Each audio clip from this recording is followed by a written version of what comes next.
I'm falling hard for my ex-wife's sister, but I don't know if I can risk telling her after everything we've been through. I, 32 am finally at a point where I can't stand this anymore. I've been in love with this woman, 27F, for a very long time, maybe a couple of years at this point, and I'm not sure if I should just kill it or attempt to make something with her. I met my ex-wife, her sister, when I was 23 years old, and the relationship developed very quickly, and by 26 I had my son and daughter and had gotten married. However, within months of being married my ex-wife had an affair, but worse than that, the man she cheated with had gotten her into heroin. After confronting her on this, she said she was going to get help, but instead she left in the night. I haven't heard from her in 4 years, and last I've heard she's still with that guy and are homeless in Las Vegas.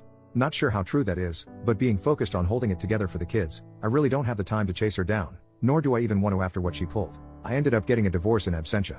I did however maintain a very positive relationship with my in-laws after the fact. Every other weekend my kids stay over with their grandparents on that side, and they pretty much treat me like a son still. I still go to parties at Christmas and I'm reasonably liked by the family. Nobody talks about my ex anymore, mainly to not worry my kids. My oldest, my son, is very hurt by his mother leaving. He's 9 now and I've had to get therapy for him after he told me he hoped his mother was dead. She had been getting verbally abusive towards the end, which was when he was around 5 or 6. Anyhow, in the year following my ex leaving, her sister and her boyfriend had started coming around a lot to see the kids. They knew I worked a lot and would babysit and call it practice, as they wanted to have children of their own. My kids loved them and were spoiled by them, which I didn't mind because we all needed a little positivity. They got married and were very in love. However, her husband was unalived in a workplace accident shortly after the birth of their daughter. It has been extremely rough and painful for everyone involved, as one can imagine. I followed my sister-in-law's example and began to take her daughter to give her time to herself if things got too hard to deal with or she needed alone time. She's been in grief counseling for a few years, but she still wears her ring and has told me she can't ever imagine dating again. I talk to her about him frequently and she's gotten to a better place, but she's still very much in love with him. I can't imagine that sort of pain. Over the last 2 years we've been a more constant figure in each other's lives. My kids love their aunt and I have her over for dinner a couple times a week. My daughter and her daughter have become close and love being around each other, so they have sleepovers.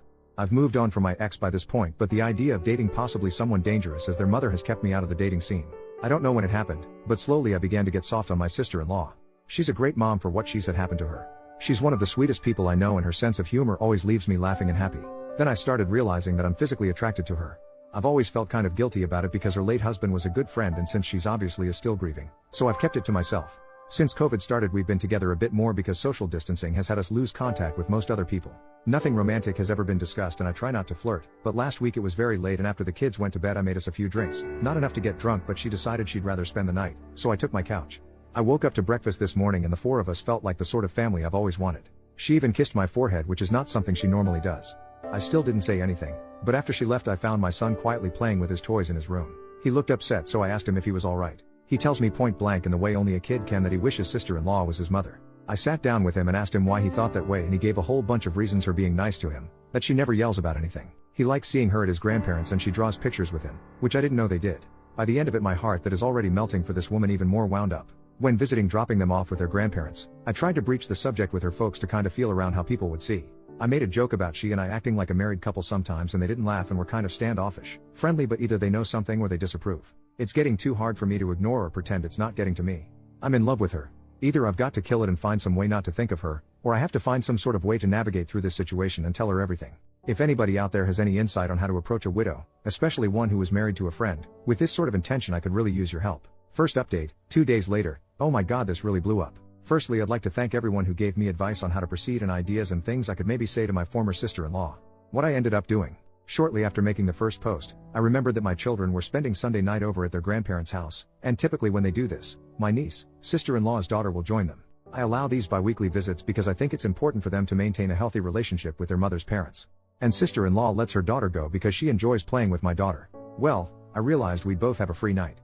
Normally I'd just game or hit the gym an extra night, but I figured it would be the perfect opportunity to talk to sister-in-law without the kids being around. So I sent her a text saying, "Hey, kids are out this Sunday, was thinking you might want to get dinner." It was a fairly upscale place that reopened 2 months or so ago for outdoor dining. I never ask her out to dinner and we're almost never alone together, or without a child in the other room. She says she'd love to, and so my panic starts setting in because now I've got to actually act on my feelings. I ask her if she'd prefer meeting at my place and taking one car or meeting at the restaurant. She says she'll come by my place first. I'm a bit more cleaned up than normal, dressed up but not overly dressed. She shows up and my god, she's in a very nice evening dress, makeup, not something she normally wears, really looking stunning. I must have been slack-jawed for a second, I had to be lol. We make a little small talk, compliment how we look, but I still don't have my nerve yet and she isn't pushing the issue. Dinner is really wonderful, they had a live jazz group playing. Definitely coming back to this place. She tells me this is the first time she's really had an adult social outing that didn't involve her daughter in a few years, and I mention that it's about as long for me. We're laughing, joking, talking, a little casual touching here and there. I can't seem to find my nerve though. I'm afraid of ruining this moment, so I just submit to having fun. But as we're leaving, my mind snaps and I'm just like, screw it. And when we stand to go back to the car, I give her my arm and we walk back to the car arm in arm, no awkwardness, nobody mentioning that it's happening. I open her door for her and I plan on driving her back to her car. As I open the door, she stops me. Looking sort of nervous, she just outright tells me to stop and that she wants to kiss me. There was no alcohol at dinner, so this is all her. So I pull her in and we kiss. I can barely describe how wonderful it felt to finally touch her. Well, the kissing goes on outside this restaurant with her leaned against my car for at least a half an hour. When we finally break, we share a few more dreamy looks before we get in the car and drive back to my place. She's holding my hand as I'm driving. I don't think I've ever been happier. I confess to her that I've started having feelings for her a long time ago, but with the terrible things we went through, I didn't want to scare her away. She tells me that she's carried a torch for about 6 months herself. At that time I had gone on a couple Tinder dates, and since we were just friends, I described what a mess of a time those dates were. She tells me she began feeling intensely jealous and angry that I was seeing these girls, and it was about that time it clicked in her mind that she had somehow developed feelings for me. As it turns out, I didn't approach her because of her late husband, and she wasn't approaching me because she was afraid I'd see too much of her sister, my ex-wife, in her and start to resent her for it. I invited her in after we got back home and we decided to try and fight off the desire to jump straight into bed, and just sat on the couch snuggling and talking about what we would need to do to make this a working relationship. There were some really teary moments there. We of course talked about her late husband a little and where she feels in the grief process, saying I don't want to rush her and that I'm not going anywhere if she needs time. I'll wait as long as she needs me to.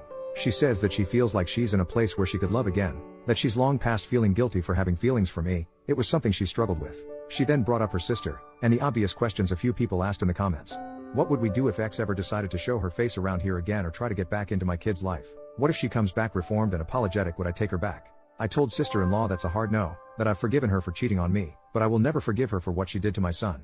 He was quite a sunshiny and happy boy before his mother started cheating, using, and lashing out at him. He's doing better now, but for a long while his behavior and negativity for somebody so young troubled me. Sil was concerned how he might react to her, as unlike our respective daughters, he is old enough to understand everything. I told her not to tell him as it might embarrass him, but not too long ago he told me his wished his aunt was his mom instead. We said we were going to take it slow and not go too fast with things, but the kissing started again, and since we were in private this time, we gave up the fight to stay out of the bedroom. I have had fantasies throughout the duration of my feelings for her, and getting to pet her face in the morning was one I finally got to live out. Moving forward, we are going to establish date nights and work on building on our already strong foundation. When we inevitably tell our folks we're a couple, we're going to do it together. But that's where I'm at. That's it, that's my update. If this subreddit allows, maybe I'll do another to say how the parents, in-laws, and kids take the news. 2 years of wishing she was mine and now she is. Better not screw this up. Second update, 7 days later. I am referring to my ex-wife as Jessica and my sister-in-law, who I had been calling sister-in-law, to Sylvia because funny. Well, we've told everyone, and for the most part it's gone over fairly well. When our respective kids were with my in-laws, Sylvia and I went to go see my parents. They've met her a handful of times, but they don't really know her too well, as my in-laws and my family rarely attended mutual functions. They at least recognized who she was. My dad isn't a particularly sentimental person, so I have no idea what he thinks about it, but my mother is on board. She did ask, does Jess know? And we told her that I haven't even spoken with her in 4 years and Sylvia hasn't heard from her in 2, that we'd cross that bridge when we got to it. Other than that, my folks just seemed happy for me. Yesterday we attended a small family gathering for Labor Day at my in-laws. We knew the reception here would be a little more chilly as they're all also related to my ex-wife. My parents did us the favor of taking the kids to the zoo for the afternoon and ice cream too. We arrived at the party together and of course everybody is wondering where the kids are. Felt like a million things were telling me not to do this, but I took her by the hand and we both explained the kids were not here because we intended on telling everyone that we are now a couple. This wasn't a huge crowd, maybe like 8 people, but it really felt like I announced it to a stadium. I don't know how we expected it to go, but several of her aunts were very pleased with this. We got some hugs. At first nobody even mentioned my ex-wife. They were just happy because they had all settled on Sylvia just never dating again. It was only mother-in-law that caused any issues. She told the party that she knew we were an item because I was always giving her puppy dog eyes, and told them Sylvia talked about me nonstop. She asked for how long we had been dating in secret and I told her only a week. She scoffed and told me that she didn't think starting a relationship off by lying would be a smart move. She then accused, albeit it in a joking manner to the guests, that Sylvia and I had vanished at a pool party in June to smooch. Her mother and father asked to talk with us after the party and asked us just how serious things were, and like my parents asked whether my ex-wife knew or not. When I said no and that her opinion shouldn't matter given she abandoned her family 4 years ago, they said they would be more comfortable with everything if I was to tell Jessica that I am now dating her sister. They are both intensely afraid that my ex will return sober and renewed, make an attempt to make amends, discover that I am now in love with her younger sister and relapse. It sounded to me as if they knew something I didn't, and as it turns out Jess has been calling and talking to them for a year now and they just haven't told me. I was upset they kept this from me. Sylvia was very upset too, because not once after her husband's death has Jess ever tried to call her. They show me her Facebook profile, the one she blocked me from, and there she is looking pretty normal, not like a burned out husk. I have to admit that seeing her not looking like the junkie she became when she left made me feel a little better, and Sylvia too. Her parents kept their contact with her a secret because she is ashamed of what she's done and feels that she's deserved to lose her kids and couldn't face them after all that happened. Sylvia's parents gave me her phone number and asked that I please call her and speak with her. I told her that my feelings for Sylvia are real and there is no chance I reconcile with Jess. Father-in-law seemed to nod in approval, but mother-in-law honestly looks like she was hoping we'd fix things. After we left, I talked to Sylvia about it, and though we discussed it before, a circumstance where Jess returns, we decided to revisit the conversation in light of these new revelations. I told Syl that I am in love with her, my whole heart is hers, and that my feelings of love for her are something deeper and stronger than anything I ever felt for my ex-wife. She ends up crying from the stress of the situation, anger with her parents for keeping secrets, and anger with her sister for not calling her or offering condolences at all after her husband's death. She then admits that she is afraid I might leave her if her sister returns, and I assure her this will never happen. It took some long hugs and a lot of kisses to smooth over the situation, but by the time we went to pick up the kids, we were holding hands together again and feeling more connected than ever. She's been spending the night at my place pretty frequently since we've been together. So the kids don't see anything. I've been setting my alarm for 5 in the morning, getting up and moving to the couch. Well, the morning after, we decided to tell the little ones what is going on. Our daughters seemed very happy, but they are too young to really grasp what's actually taking place. All they know is they can play together more. I did take my son aside, just me and him, and asked him if he was okay with this and what he thought about it. He asked if we'd all be living together. I told him maybe someday. He asked if this made his aunt his stepmom now, and I said he's free to call her what he's comfortable with and I will respect it, and she would too because we both love him. He then asked me a lot of questions about his own mother, things he had never asked me before, and I answered pretty much everything he wanted to know. I toned some of my answers down a bit. He's learned a little about the dangers of drugs from school programs, and I was finally honest to that degree when I told him his mom had a problem and she made some bad choices. He asked me why his mother didn't love him, and that broke my heart. I assured him the best I could that his mother did love him. She had just made a lot of terrible mistakes and that sometimes adults just don't do the right thing when they should. He asked me if I still loved her. I told him that I hoped she would get better and that I don't want her to be sick anymore, but that she hurt me and him so badly that I couldn't love her like I did before. I'm not sure he got all of that, but I tried explaining it to him the best I could. All that aside, he has been so much happier and less withdrawn since Sylvia has been with us, and he's always going out of his way to do all the typical kid stuff to impress her that I did with my own mom. At the end of the day, I still have that phone call with the ex to dread. But, having Sylvia with me, being able to kiss her and hold her at night, it really puts some joy back into me that's been gone for a very long time. I don't think I even knew how unhappy I'd been all these years until I realized how happy she made me feel. We've been doing all the happy young lover stuff. She's been leaving me love letters in my work lunchbox, even little poems, and I had flowers sent to her place of work. She mentioned she had told me that a few of the ladies at work had been trying to get her to ask me out for several months, so I figured the flowers would both make her happy and be a firm thank you to the office girls, lol. Thank you for everyone who commented or sent me messages on the first and second posts. They really made my day and helped me keep my cool to confess to her. Feel free to ask me anything, but I think this just about does it for my updates. Third update, 7 weeks later. What you're about to read is a comment I wrote like last week, and I've just copied and pasted it as it's pretty much good enough to be a post. It details for the phone call with my ex-wife went and a little more info. I did talk to her back in September. I keep going to write an update for this, but life got pretty hectic. I did write like a 10-paragraph update like a month ago, but my laptop crashed and I lost it and got discouraged. The ex-wife is in a much better place and is in recovery. 8 months clean by this point. She finally told me the details of the affair and how things happened, how she got into drugs. Not stuff I really wanted to hear, but she's trying to get her life together, and as much as I dislike the things she's done to me and the kids, I want her to get healthy. I shouldn't, but I worry about her still sometimes. Anyhow, I got around to telling her about Sylvia and she was dumbfounded by it. When I first met my ex, she was 19 and Sylvia was 14, and in her mind she always viewed her as a kid in regards to me, which to be fair I did use to refer to Sylvia as her kid sister. But when she remembered that her sister is a fully grown adult who was married and had a child, that her hinting I was a creep stopped. She did ask if I had feelings for her while I was married, and I denied that. We talked about the kids and she was really regretful and crying throughout the conversation. She has no idea how she'd be able to face them again. I wanted to say something reassuring, but I don't want to give her the impression that I want her in their lives. Cordial, even friendly, but I'm not going to be stupid. She and Sylvia talked for a while too. I didn't eavesdrop intentionally, but from the bits I heard and what I was told, they talked about Sylvia's husband. As it turns out, my ex had gotten arrested for breaking and entering that week and spent it in jail. She didn't even know he passed until a couple weeks after the funeral, and by that point she felt saying anything would make things worse. Things went as well as could be expected. Sylvia, the 3 kids, and I have been spending almost every day together, and I haven't been happier in years. My son and daughter love all the motherly attention they've been getting, and I'm really loving getting to learn more about my little niece. Life's good. Busy, but it's good. Thanks for asking. Alright, that was my comment update, and nothing has really changed in the week since I wrote it. If anybody has any questions or comments, I'd be happy to answer what I can when I can, but during this season my workload increases dramatically and I don't have as much time to be on here as I did when I first posted. I'm so glad I got up the nerve to try with her. I love her so much. I've been so long without a romantic partner, that I forgot what being in love, or feeling loved felt like. Now that I remember, it's shocking to me I didn't realize how alone and miserable I really was.